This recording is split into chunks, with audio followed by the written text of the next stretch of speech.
All right. So this is the last news article for today I'm going to mention, but this one is pretty interesting. NSS Labs is an independent company that tests products for security, and they are suing Symantec, CrowdStrike, ESET, and other groups because they claim that the organizations are preventing them from testing products with lawsuits and threats, and only letting organizations they control test their products. This is something people have accused Microsoft of many times. Microsoft, for many years, has got people to tell people that Internet Explorer is safer than other browsers. And at least for the first several years, the way they got someone to say that was by paying a special company to do tests. It was not independent. It was paid by them, the tests, to say that their product is better. And that's what NSS says everybody is doing. They're using DMCA and other laws. Let me close that door.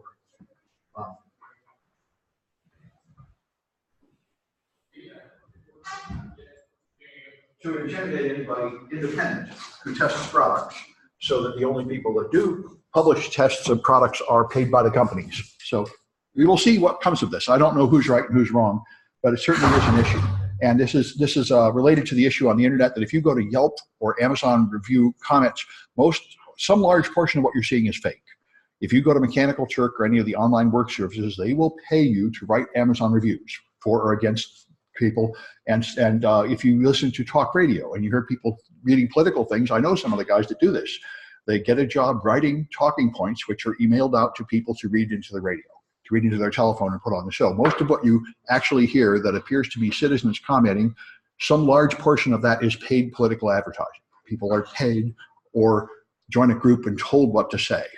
And this is nothing new. It goes all the way back to the Federalist Papers. This country was founded by a bunch of people that pretended to be many people online, so they would seem like there was a big movement against the British when there wasn't. So anyway, it's not anything new, but it's in a slightly new medium. Anyway, I should make a note about the schedule. So today we're going to do Chapter 5, port scanning. Next week there's no class, so I will be in Arizona for Cactus Con, which is a lot of fun. You might want to go to that if you feel like going to Arizona. But if not, there's a bunch of cons that happen here.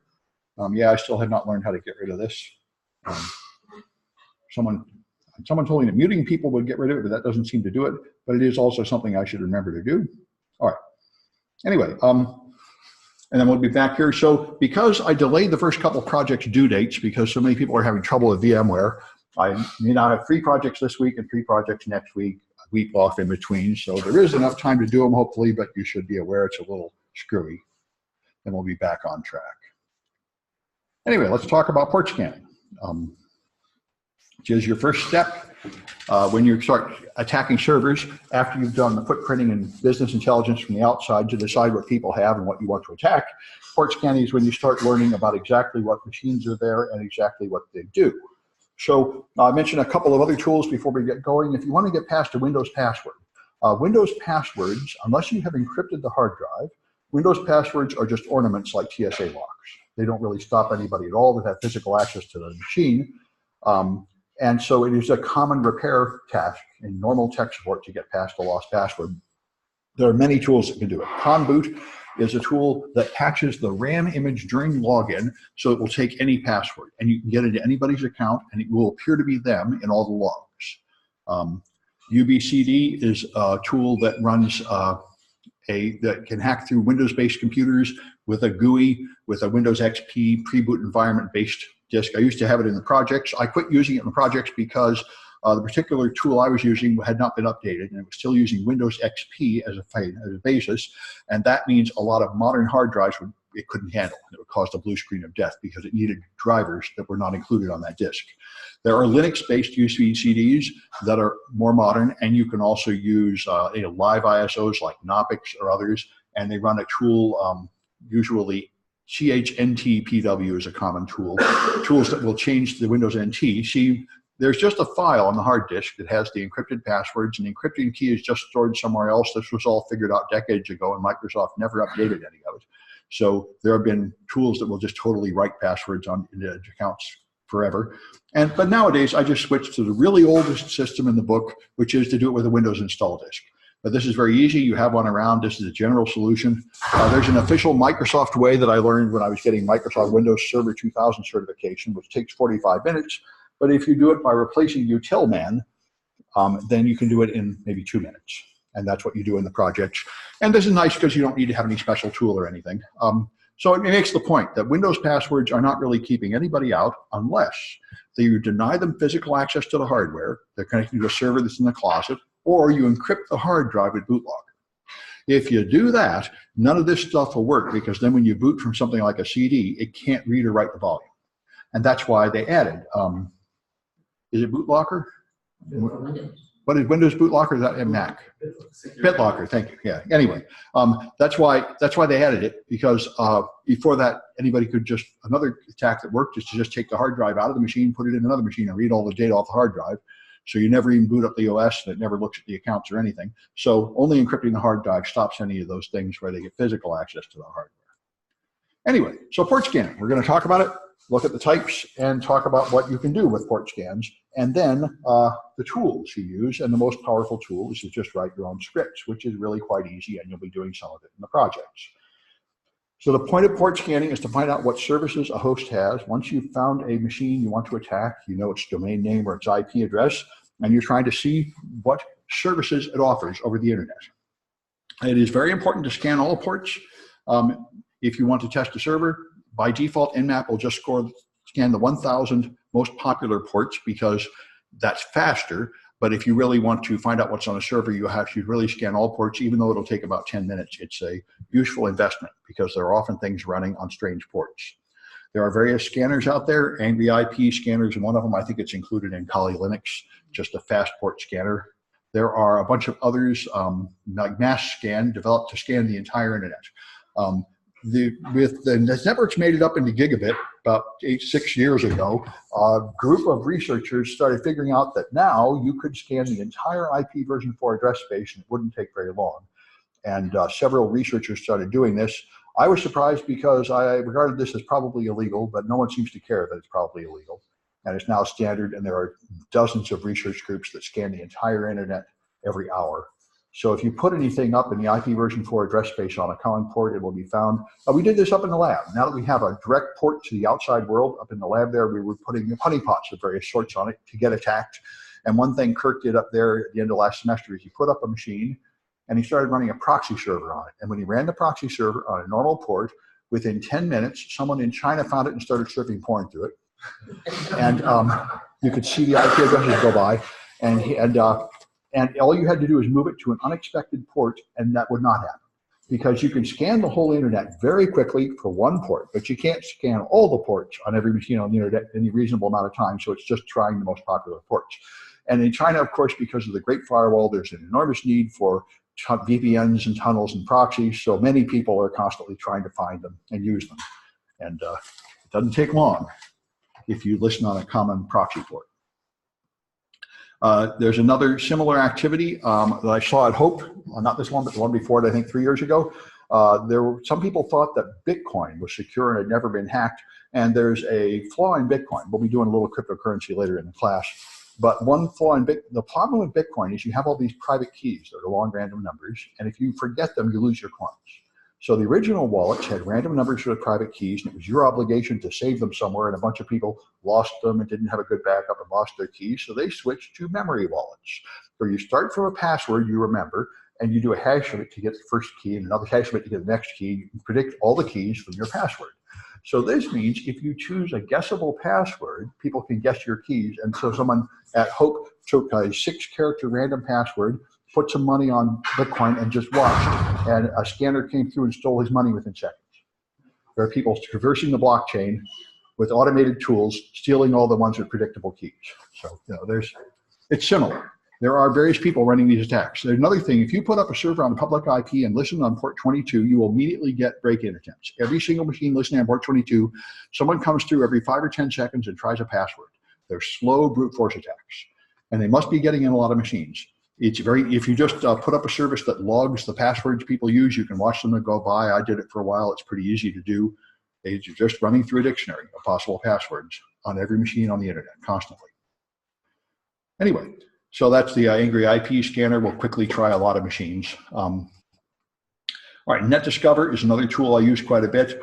NetDiscover is a Kali Linux tool on the command line that will quickly scan a whole network and find everything. So here's NetDiscover running, and see finding all these machines, finding their IP address, or finding their MAC address. So, you know, it's a good way just to find out what's out there. But the king of this all is Nmap. Nmap was originally written for Frac magazine, which is a very good, very dense, very difficult magazine, very high level, very detailed and technical. So I only understand less than half of what I read at Frac. It's very deep.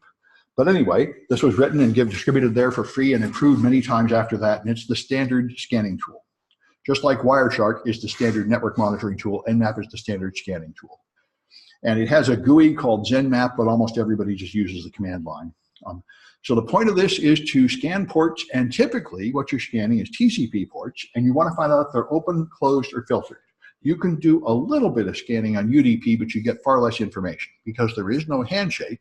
So if you're listening on a UDP port, it doesn't necessarily respond to anything you send it, and that makes it hard to gain any information from it. So people have argued about the legality of port scanning. As far as anybody knows, it's legal to scan ports as long as you don't scan so fast that you bring the server down.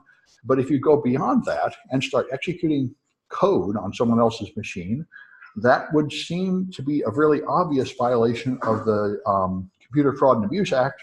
But many people are now just doing it routinely in partnership with the Department of Homeland Security and elsewhere. They're connecting the machines and running commands on it to see what processes are running and what malware is on them and all sorts of things that seem, I think, are certainly illegal.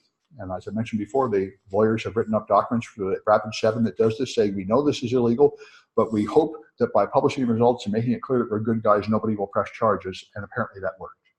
And this is the disturbing legal status of this entire profession. Almost all research is illegal, but they don't really prosecute you unless you offend people enough. Yeah? Can you disrupt the service with just one computer scanning? Now, that's a good question. Can you bring down a server with just one scanner? Not normally, but it just depends on how bad it is. And so, of course, that's what, when Nmap, the person who made Nmap scanned the entire internet to find what the most common ports were. And he had a blog and he listed all the hate mail he got. Also, Rapid7 got a lot of hate mail, people threatening to sue because it set off some alert.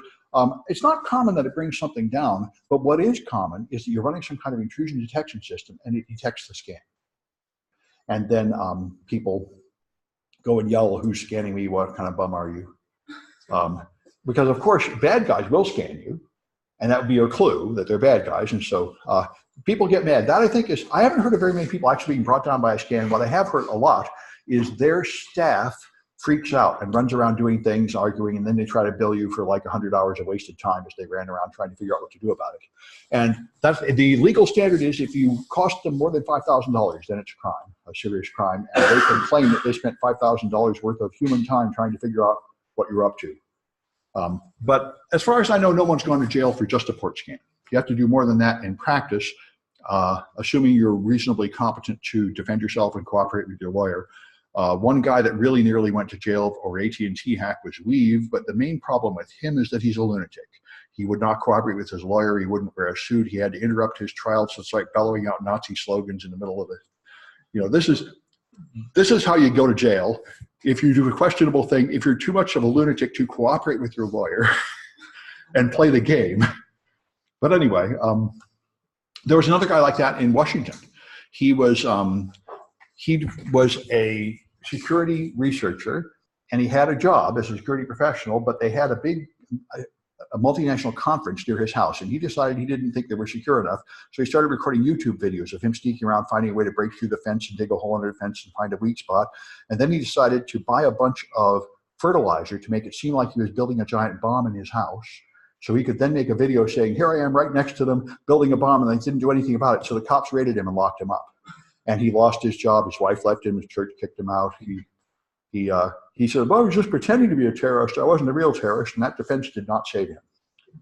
But, you know, it's like I was mentioning, there's a strange psychological issue here. A lot of hackers have problems with authority, and some of them even have an unending desire to tweak the nose of authority figures. Like, I really recommend not messing with the cops for no good reason.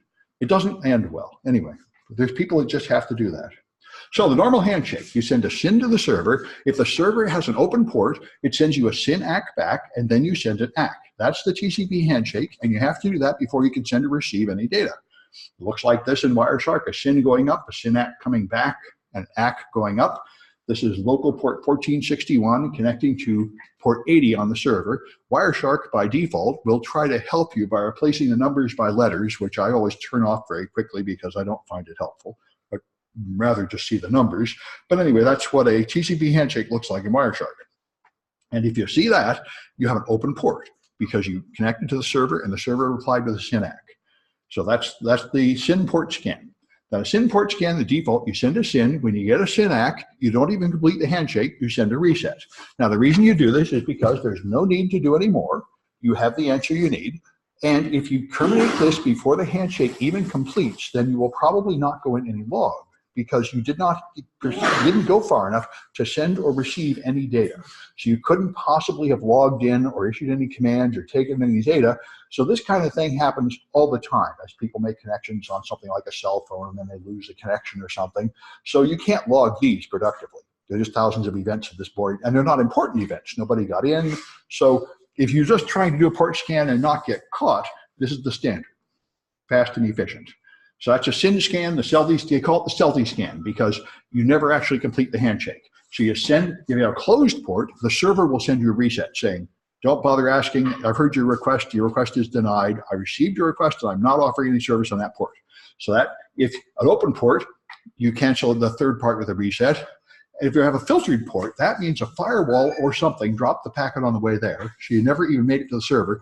So you send it, you get no response at all. Then typically you have to wait for some period of time. Then you send it again and wait for some period of time. This slows down your scan. But you don't really know what's going on. And you have some kind of algorithm where you try 3 of them 10 seconds apart or something before you give up. Yeah? Do you think the amount of scanning that happens on the whole internet slows down? What's that? Do you think the amount of scanning that happens on the whole internet slows down? A good question. Does the scanning on the internet slow it down? And the answer is no, because all the scans together add up to nothing compared to the DOS attacks. They're a trivial amount of the total traffic. Most of the traffic, if you run Wireshark on a normal network, the handshake is very small, 3 small packets. Then you have TCP data exchange, and that consists of a whole chain of packets going one way and then an ACK, a whole chain of packets and an ACK. That's what most of it is these TCP streams. And the denial of service attacks are carefully chosen series of packets repeated as fast as you can possibly repeat them, thousands per second, flooding from many locations. And a few years ago, I used to give talks at DEF CON with Matthew Prince, and he was always talking about the biggest attacks. And there are things like 500 gigabits per second of data is a typical big DOS attack. And what happened, Cloudflare protects people from these attacks, and they get all the big ones. And what they find every year is they are hit with the biggest attacks that can possibly be sent over the current wire. That's where it's limited. You can only move so many bits per second, and that's what people send it now. So port scans will never add up to that much, I think. Anyway, so a connect scan is the same for closed and filtered ports, but for an open port, you actually send the ACK and then send a reset. There's no particular benefit for that, and it's not commonly done, but you could do it that way, and Nmap does have the option, but I'm not sure why you would. Some people think it might be more accurate or something to complete the handshake. A null scan is where you send a packet. See, the SYN and the ACK are just bits in the header part of the flag, in the header part of the packet, and you could set them all to 0. You could set all the bits in the flag to 0, so it has no SYN, no reset, no ACK. There is no use for a packet like that. It doesn't open a connection, it doesn't acknowledge data. You can send it, it's a null packet, you see empty packets, but no server will have any use for it. So what happens is, servers who obey the rules, which are Linux servers, because that's the way Linux people are, they like to read the specs and live up to the specs, will obey the rules, and the rules say a closed port should reply with a reset. An open or filtered port gives no response. But Windows couldn't care less about the rules, and these packets have no value. Nobody is getting any real business on them, so Microsoft does not bother to have any consistency. Microsoft operating systems will just do random things. Some versions will reply, some versions won't reply. These are not normal packets that have any purpose, so they don't bother to do anything particular with them. So you can't say what you're getting when you scan a Windows machine with those goofy packets. And there's a couple other ones. There's an Xmas scan that's available in Nmap where you just have a bunch of things turned on. Fin, push, and urgent, which doesn't really make any sense to turn on random things. And then there's a fin scan where you're sending a fin packet which terminates a connection, which if it's not really at the end of a chain of similar packets, it doesn't have any real meaning. But again, these are things that might get you a reset response from a Unix machine and might get you a random response from a Windows machine, but they usually don't tell you much of anything and they're not very valuable. The main thing you do is SIM scans. All right. And then there's ping scans. Ping scans are where it all started. Yeah. Yeah, almost everything you do is SIM scan because you're trying to do TCP ports, and that works very efficiently because the SINs refer in SYN acts. All these other things are rarely used for any investigative purpose, perhaps as a denial of service attack. So ping is how it all started, though. The original idea, the whole point was if you want to know if a machine is there, you send a ping. And then, even if it's not serving TCP or UDP, it'll still answer and you know it's there. That was the point of it. The problem is that became the standard and everybody began every attack with a ping scan. So Microsoft finally blocked all ping scans in their firewall with Windows XP Service Pack 2. So it's not much use to detect machines anymore because the most juicy targets, which are Windows machines, don't answer anymore. So you start with port scans instead. Anyway, you can also send ACK packets, which come at the after you've received some data from TCP, an acknowledgement packet. And if you send these, it will get through older firewalls because older firewalls did not have a memory. So they treat each packet individually. So if they see an ACK coming through, see if I send data one way, if I send data out, the target replies with acknowledgements saying I got the data. So if a firewall sees an ACK coming through, for all it knows, that is part of an exchange in progress. So it'll typically let all the ACKs through. Modern firewalls keep track of what connections are established, what handshakes go through, so they know which ACKs actually match data streams and which ones don't. But the older firewalls could be fooled into letting ACKs through. So you can get through a firewall with them. The problem is almost nothing will reply to an ACK, so it doesn't do you much good to get through the firewall. But there are certain conditions under which you find something that will return a reset to an ACK packet, and then you can probe beyond the firewall. I was doing it to the NSA a few years ago in class. It was kind of fun. You could send pings to the NSA, and you see at which step they're blocked, and you could get one or two hops past that with an ACK packet, but not anymore. But it's probably worth trying that again. Let's see, because I can get nice unfiltered internet in this room. The college filters stuff, but now we have the danger zone here. This may affect the stream a little bit. I'll go back to the college after this demo, but I'm connected, and these people are still with me, hopefully. Let me know if your quality of the stream is bad through danger zone. It was a few days ago, although it ought to be better. Anyway, let's try traceroute to www.nsa.gov. That should be good, clean fun. Okay, so traceroute sends a series of packets out, and it gives them a low TTL, so you can see all the routers from you to the target. And all these ones that show up with an IP address or an identity are ones that replied to those packets. So here I am in this room with 192.168. I don't know what the 192, oh, this is City College. That's right, it was one of our public addresses. We have 192.189. That's our unfiltered access to the internet address I'm using. Then we made it up to our ISP, which is CNIT. Now we are at somebody called XO.net, which I guess must be the NSA's ISP in Baltimore. And now we've hit a firewall and no pings are replying anymore. This is blocking everything. So it's 8 hops from here to the gateway into the NSA's network, and they won't let me see beyond that, which is, of course, what they should do. And what I found in the past is some packets could go 1 or 2 hops past that under certain conditions. And that's what you can do with these things. And that's what they call firewalk.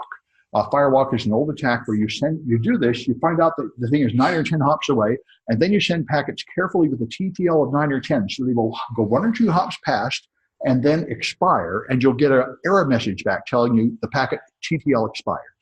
And some firewalls block ICMP replies, but they don't block ICMP time exceeded messages. So by using those packets, you can actually find out the IP address of number 9 and 10 here, because the errors will come back. Because you don't actually go all the way to the target, you make distance toward the target and then time out. But you know, that's not that common anymore. Anyway, all right. So you can do a UDP scan. Now, UDP scans don't usually tell you much. Closed ports are supposed to tell you unreachable. But what happened is in 2010, Nmap finally wised up and did something that's obvious in retrospect. Since UDP has no handshake, there's no point trying to send packets and get a generic answer. But what you can do is you can send a valid UDP request to the expected port of known services like DNS.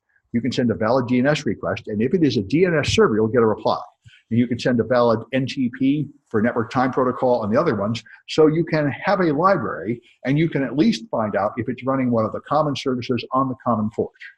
And that's better than nothing. So these days, Nmap does a little bit of good over UDP, but still not much. The lack of a handshake makes it very difficult to really scan for UDP services. So that's Nmap. Now, if you have a more expensive vulnerability scanner like Nessus or OpenVAS, I mean, OpenVAS is free. Nessus is the proprietary paid product that goes with it. And there are many others like Accumetric Scanner. These things will scan and find all the vulnerabilities on a target. And they, of course, do a port scan also. First they do a port scan, then they do a much more intensive scan that takes hours and thousands of packets to test each of the things it finds for a whole list of vulnerabilities. They basically have some large piece of the CVE list there, and they try every vulnerability to see if it's an old version, see if it has this phone or that phone, and then give you a big report of all the vulnerable things it found. So that's Nmap, written by Infrac, has some GUIs. Everybody uses Nmap. You have done all the hacking tests and everything. It's in movies now. It's so popular that ever since the Matrix movies, about when things changed from ridiculous movies where people knew nothing about computers and hacking, so they would just use a cardboard box with blinking lights on it, like Lost in Space. And around the late 90s, enough people actually knew enough about computers and hacking that the audience wouldn't put up with that. So they started hiring consultants that actually knew something. And so here's one of the Matrix movies, and this is a real Nmap scan to really find an open SSH port. And then she uses a real attack, because this movie was set in the past. It was set in '98. And at that time, there was a vulnerability in SSH, and she uses it to take down a power plant. And they made this technically quite plausible, because the audience is smart enough now that they appreciate that. Whereas 10 or 15 years earlier, not enough of the audience knew any hacking to know whether they were seeing a real computer or just a tape drive turned backwards with tinfoil on it. So anyway, I've got some cahoots about that. Let's bring them up. And I have to go here and here. I think I mentioned before, another thing that has gotten better is lockpicking. They now hire consultants to help them make realistic lockpicking scenes in movies and TV shows, because the audience has also wised up about that. And they can't just have someone stick a piece of wire in the lock and jiggle it around and pretend they picked that lock anymore. More and more, they actually use the right tools and the right motions, because, it's no longer obscure knowledge. It's relatively common knowledge how lockpicking works.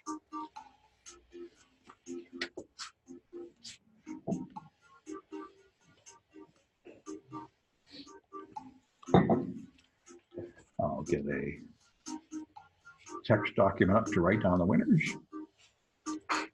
I'm going to save it somewhere. All right.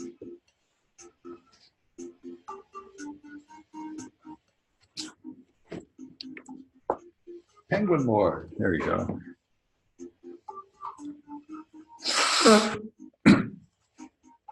All right.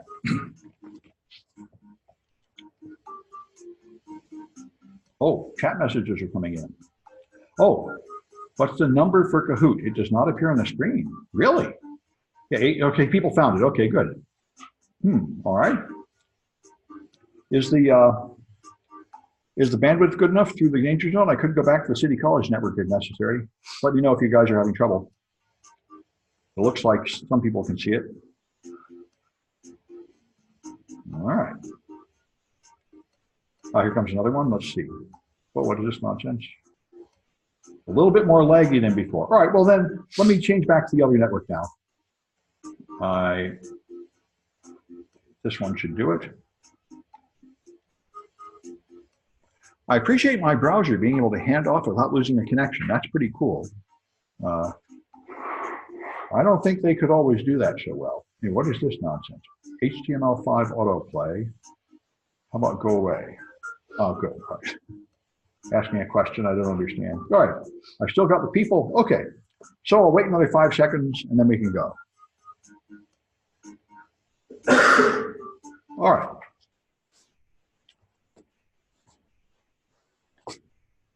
So if the firewall is blocking the port, what will Nmap say?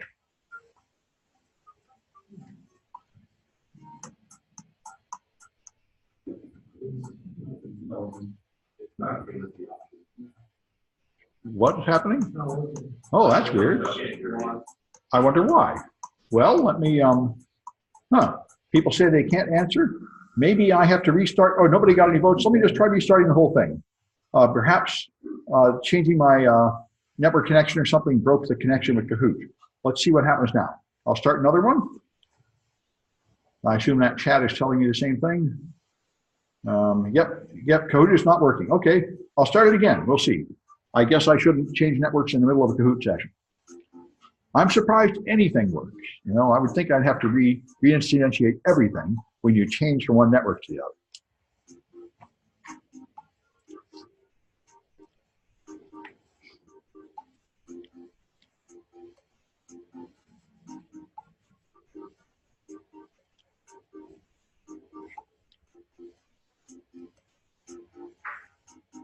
All right. Ah, there's a blast from the past. I don't think too many of us are feeling the burn anymore. What happened to him anyway? You'd think he'd be warming up to run again, but I'm not hearing a peep out of him, really. Yeah. All right, I'll give it another 5 seconds. All right, let's see if it works now. All right, that's the same thing. The port is closed, so what reply do you get? Ah, good. Now some answers are coming in. I guess it's working.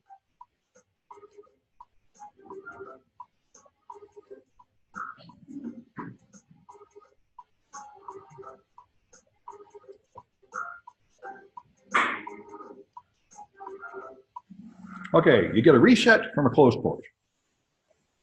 All right. So what's the free tool that will find hosts on your network quickly?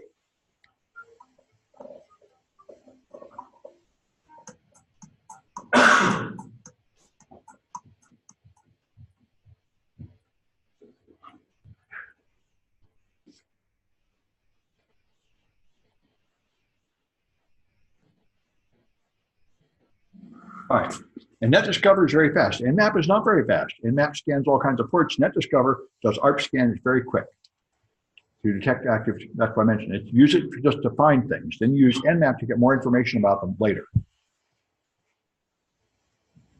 Right, you send a null packet to a closed port on Linux. What will you get? Get it.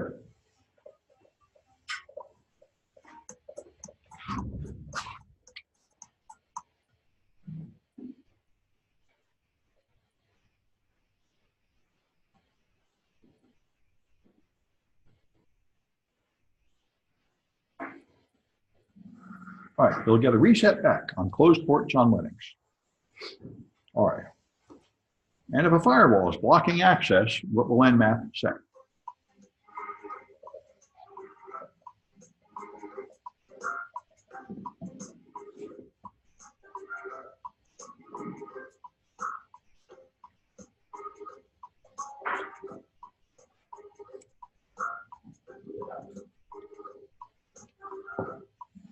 Okay, it'll call it filtered, which means it sent packets and got no reply at all.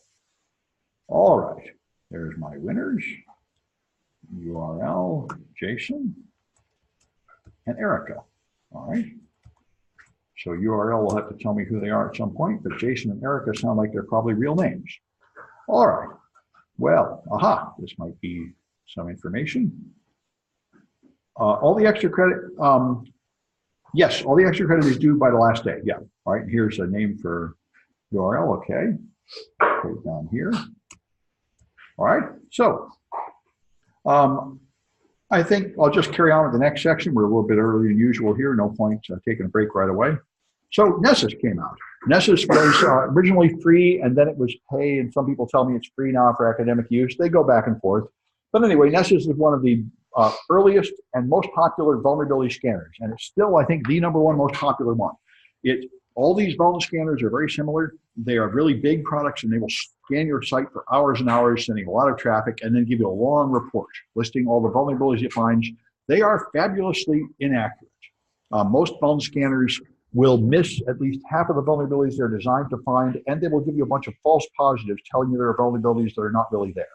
So you really have to go over the report with human intelligence and clean it up. You can't just hand that to a client, or you're not doing them a good service. It is a problem, but if you think about what they're doing, it is just too much to expect an automated process to do. It scans a port, it gets some kind of reply, and now tries sending some attacks to see if they work. It's not smart enough to overcome difficulties, like you have to go through a login page first or anything. So if it gets any kind of reply that it doesn't understand, it marks it as a vulnerability, and a lot of those are not real vulnerabilities. Another big issue is that a lot of real vulnerabilities don't matter.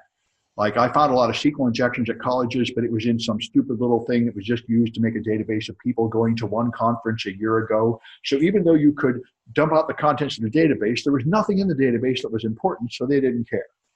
And this happens a lot at companies. There is technically some vulnerability, but in fact, that server isn't really important. It's not connected to anything important. It doesn't really matter. Or even though this one process is vulnerable, there's another stage of security before you make a real purchase or something that blocks it. So, you know, it's another thing is one of the most dangerous things that happens at companies and web applications is not the kind of vulnerability a scanner can find. It's a logic flaw, where if you buy the product and then go to the next page and then skip a page, you can skip over the credit card page and jump right to the send you the product page without really paying or something like that. Or you can change the number of things you bought after you pay and get more. And scanners will never find that. You need a human to find logic flaws like that. So, you know, scanners are an important part of a pen test, but you have to have human intelligence testing the machine also to get any really good assessment of its vulnerabilities. Anyway, so Nessus will find all the ports open with a port scan, and then it will try a whole series of attacks against every port. So you'll end up with a whole report like this, listing all the things it found. It found 6 multiple something in fixed pack with vulnerabilities, and here it goes. The database server is affected by multiple issues, and it will usually give you, a lot of them will give you more specific things, and it'll give you a link to go read about this vulnerability. And you can spend a long time analyzing all the vulnerabilities you find, and you really have to do that if you want to decide how much to believe all this. OpenVAS just does the same thing. Since it's open source, it's less pretty, but you get the game here. And I had projects where you do it. I'm not sure I have it in this version of the course. I've been updating things, but these phone scanners are pretty easy to run. They just are not very effective. They're slow and not terribly effective, but here you go, it's doing a long scan.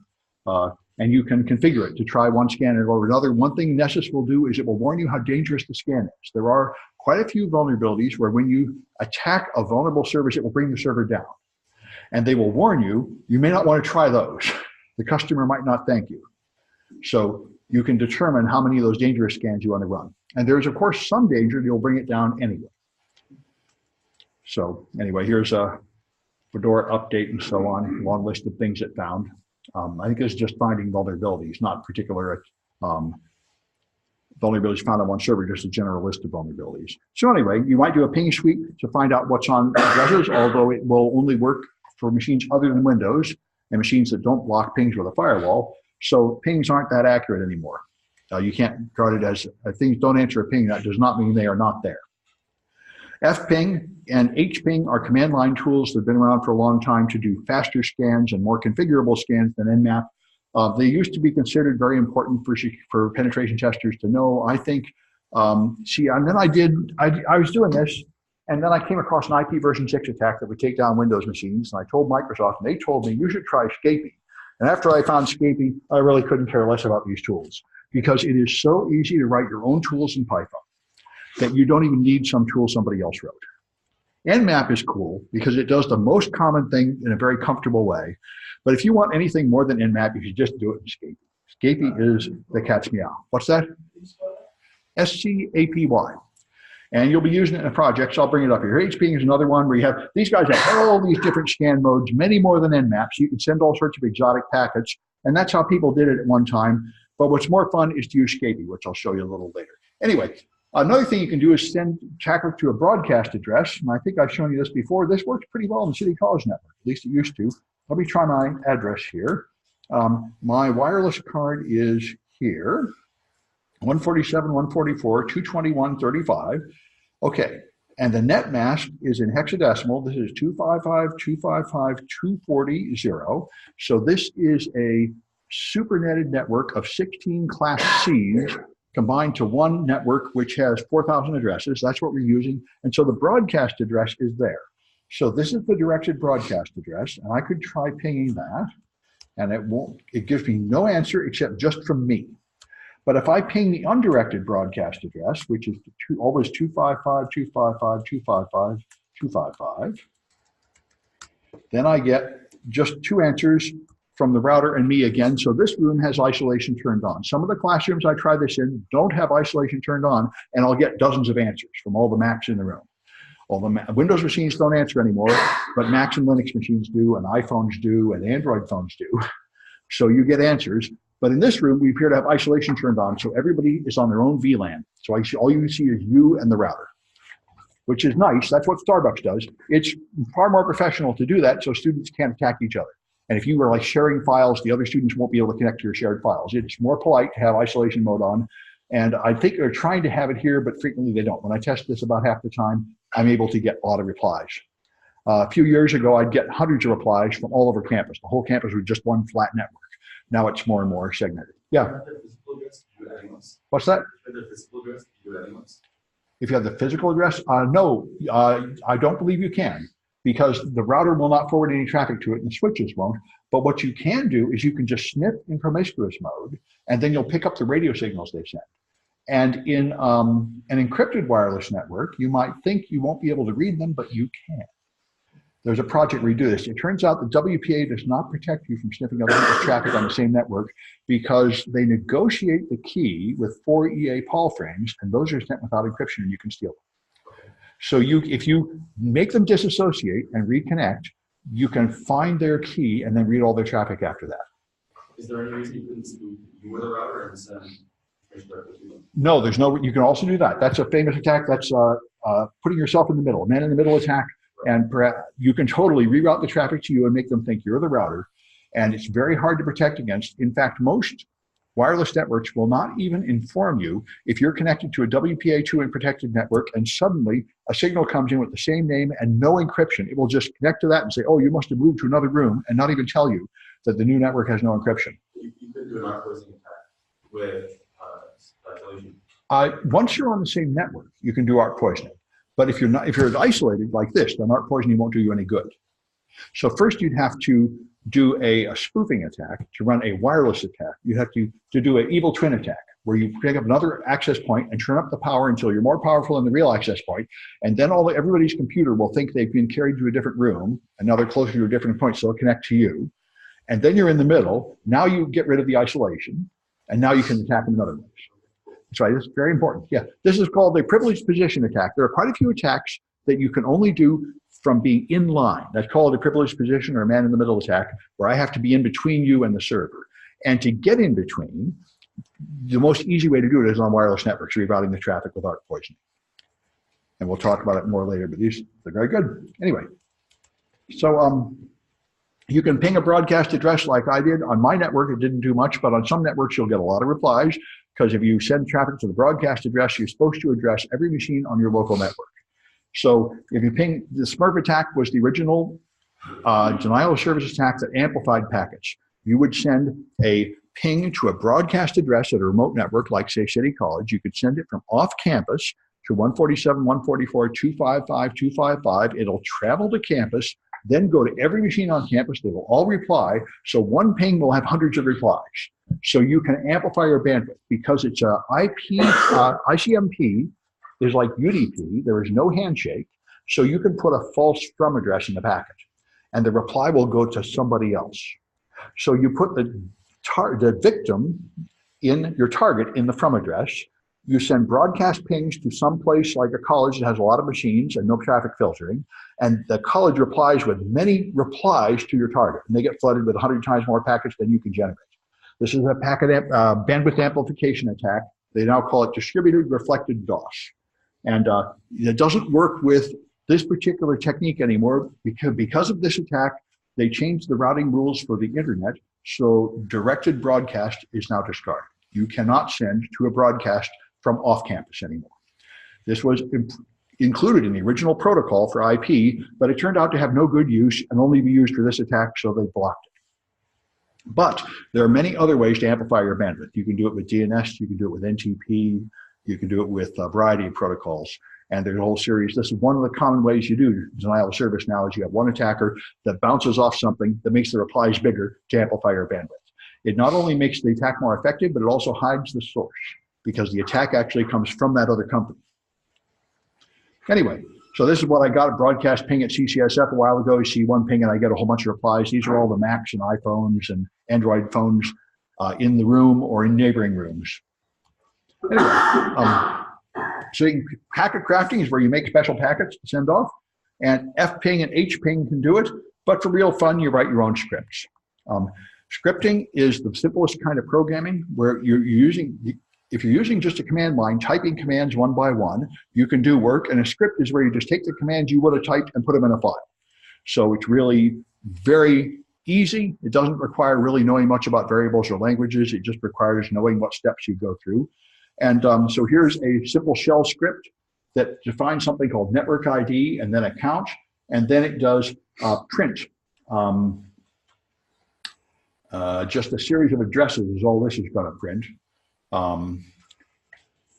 And once this just makes a list called IP addresses. Most of those lines are comments, but we use in Scapy later. I think these project numbers have changed, but we use it in quite a few. Scapy is a tool that's Python.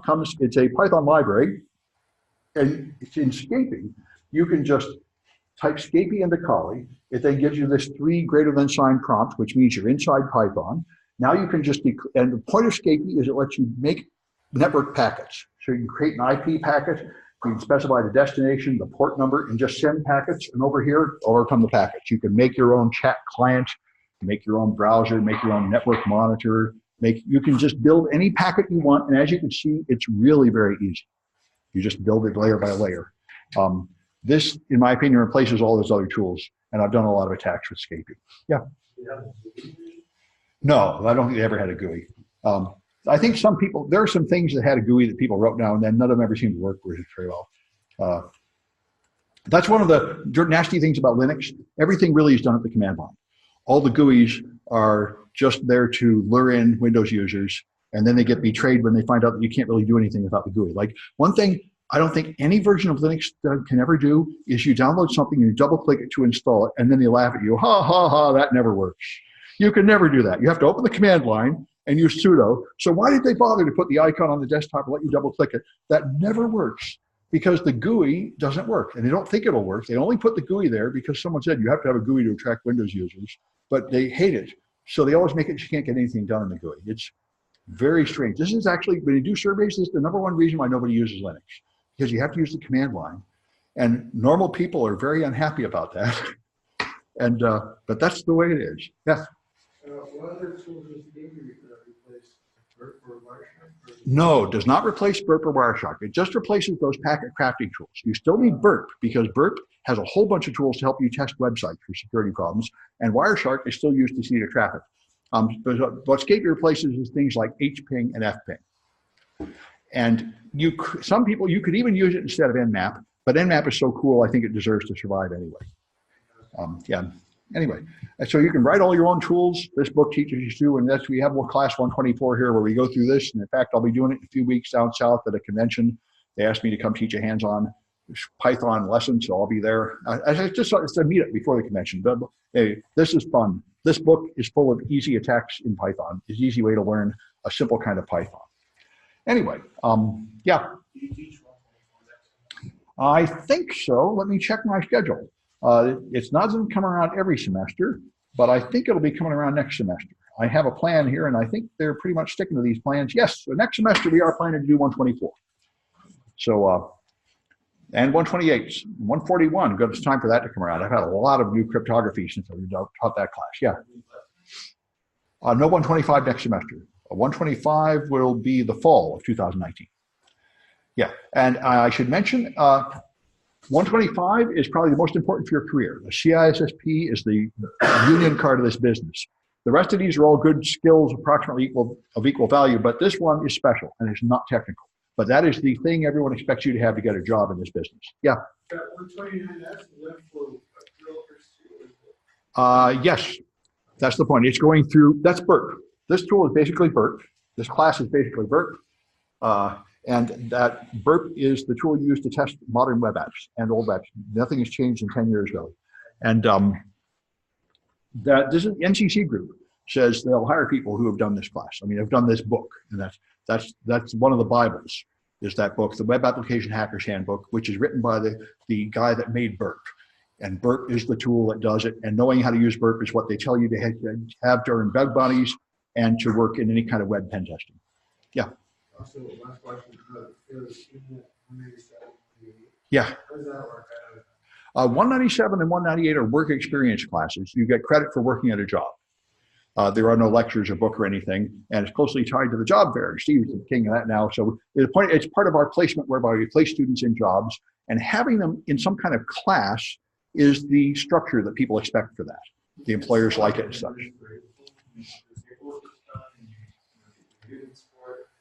Yeah. We have from the job fair, we have 6 people working at Department of Housing and IT in the stock and outsiders, and probably 4 of those will end up doing it as a CNIT 197, 198 class.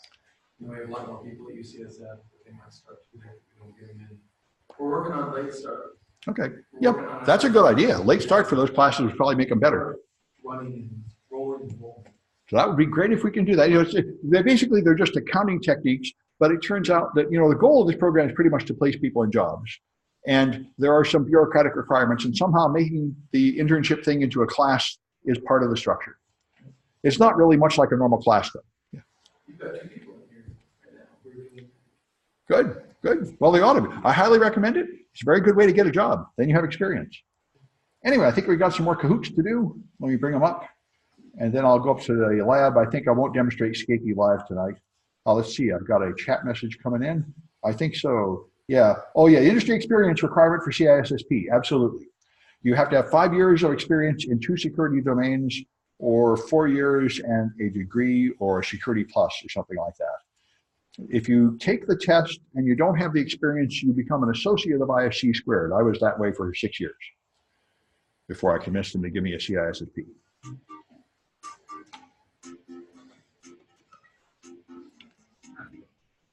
Something where you have to get recertified? You have to, every year you have to pay dues and you have to submit continuing education information, or you have to take the test again every 3 years, one of those things. Or else it expires. That's true of almost every cert. They expire, except for like Windows, Microsoft certs, they don't expire because they're on one particular version. And you have to get a different cert for the next version, so it amounts to the same thing.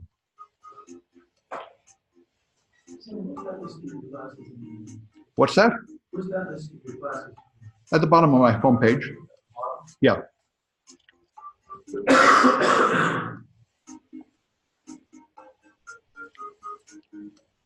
All right. And this used to be subject to change. Lately, they seem to be very unwilling to change it. So I guess it's more or less, at least the next semester is pretty much graven in stone lately. All right. Guess I'll wait another few seconds. Tupac is alive. I have only the very dimmest idea what that means. A rapper of some sort, I think. Anyway, all right. All right. All right. Which tool gives you the most flexibility? Drafting packets.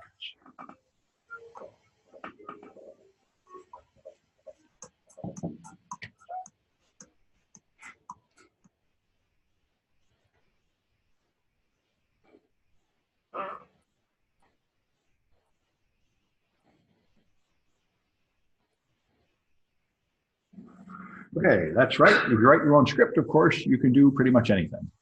And here's some chat messages. Interested in knowing that as well. Will you offer any other courses for online learners? Oh, well, they will all be like this, where I do put the lectures online and such.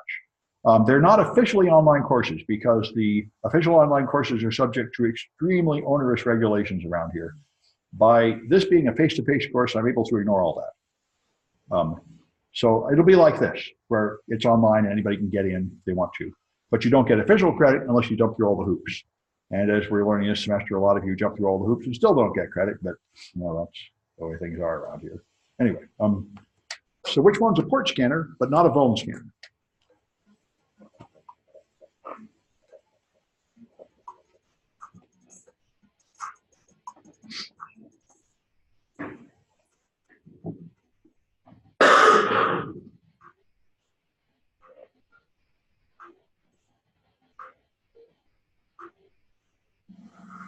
Okay, Nmaps, port scanner only. It does have some scripting options that can do a little bit of vuln scanning, but it's nothing like as thorough as Nessus.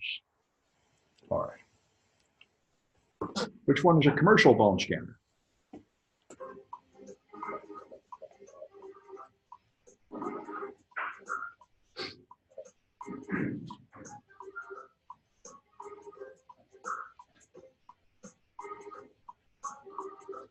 Okay, that's Nessus, of course, and there are many others. All right, which one is a Python library?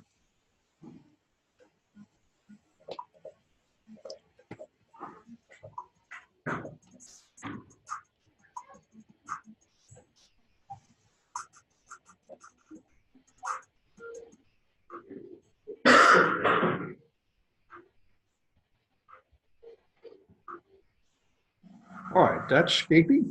So let me record the winners, and then I should say a word about CTFs. I got CAS and URL. Okay, URL is twice. And CAS, Erica's twice. Right, okay, good. And CAS is once, okay. All right, let me say a bit about CTFs, but first let me check this chat message. I stream all my courses with Zoom. Some of my stream with Zoom in real, some I stream with Zoom, the others are streamed through the City College, the ones I do in the recording studio, and there are YouTube videos after in either case.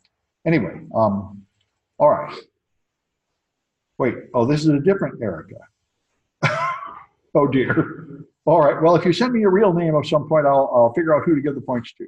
So there's two different Ericas. I saw one person saying I'm not Erica or something. All right, you guys confused me with your fake names. Okay, oh good, okay, fine. Okay, now I know who you are. Let me make a note here. I'm attempting not to broadcast your names. It's not working too well. This is kind of why I have trouble living up to the requirements of these online courses. Anyway, so I just wanted to say something about CTFs because I'm doing some now, and now there are a ridiculous number of CTFs on. So right now, there are the 3 CTFs happening all at once. The one tomorrow is the NSA's Codebreaker Challenge, which they don't even tell you how long it's going to be or anything. It starts tomorrow. I signed up. I'm not quite sure what it'll be. I'm going to check it out for sure, but I can't say anything about how hard it's going to be. Flare-on, I've been doing. Flare-on is a lot of fun. It's reverse engineering, but it's an irritating one that forces you to do level 1 before you do level 2. They apologized for the NSA challenge. They said they're tired of doing that. They're going to make them all available, which is a whole lot better because then you can hunt for the easy ones. Pico is starting in about a week. Pico CTF is by far the best for beginners. If you've never done a CTF, you should start with Pico. Pico CTF is intended to be the easiest ones. They always have a lot of easy ones for beginners and then ones in the middle and then hard ones. So everybody finds something to learn, but even if you're new to it, you'll find some you can do. And anyway, those 3 are all more or less at once. There are a lot of them now. And we also have several real competitions coming up in the Saturday class. Elizabeth has a team for the pen testing contest, which is in like 2 or 3 weeks. And then the defense contest after that. So yeah, no, you're on the team. So yeah. Yes, I highly recommend starting with CTFs. Pico's the one to start from. I'll give you extra credit for how much. I don't know quite how I'll work it, but I'll give you some extra credit for doing Pico. Pico is the most directly related to this class. And this is how you really learn. In the classes, you'll learn the standard stuff in textbook, and that's just going to be the most famous tools. But this is where you learn the latest thing. And it's really, this is how you stay sharp and how you learn new things. And there's an incredible number of CTFs. It's extremely popular. Every year there's more. Everybody loves writing them. Everybody loves taking them. And all the professionals are expected to just do this sort of as a hobby constantly. Yeah. Yeah. So you should do the club meeting on October 2nd, the cybersecurity club, and we're going to organize some meetings. After the CTF starts, but it's good to meet people and like talk about solutions and stuff. Yeah, this is good because the organization to work with other people helps. Because, you know, if you're all alone, you look at one, you can't figure it out, and you don't know. Whereas if you talk to somebody, they can help you, and then you learn more. This one here, they have solutions from last year you can look at.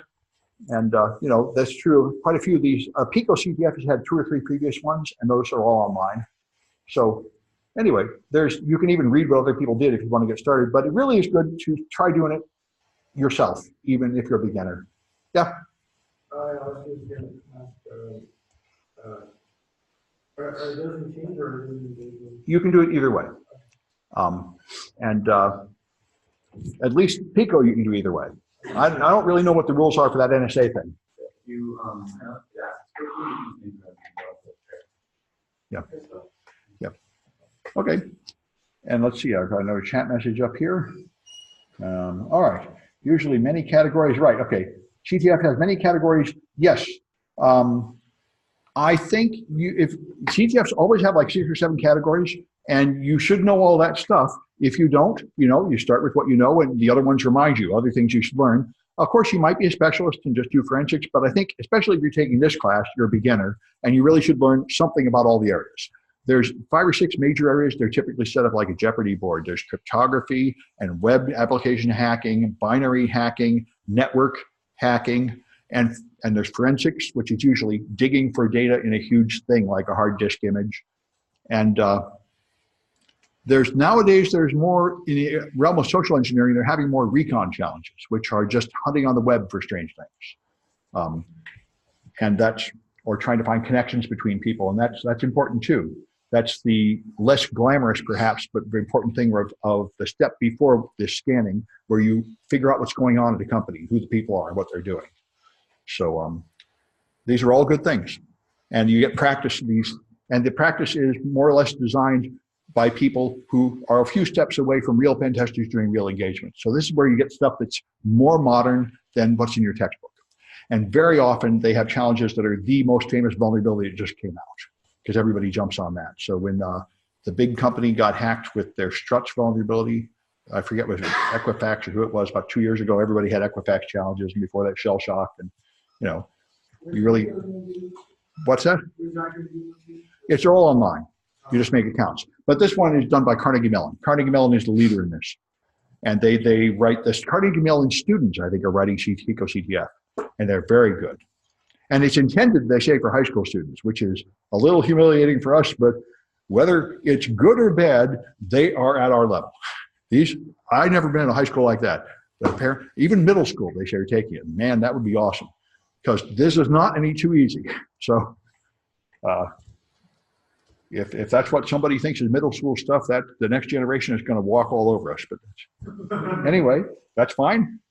That's another important thing. I don't know if I mentioned it. You don't imagine that the classes that I teach are going to make you an expert hacker. Not at all. All these classes do is take you from 0 up to a level where you can get a job. But to be a leader is way beyond that. And so you're not going to win the DEF CON CTF based on what you learned here. What you're going to do, hopefully, is get a job. And then years of practice on the job might make you a leader. But we're taking you from 0 up to employability, but not to make you the leader of the world. That's years of experience beyond that. All right. Anyway, I'm going to stop the share, and I'll clean up and go upstairs, and I can help anybody that wants to work up in the hacking lab.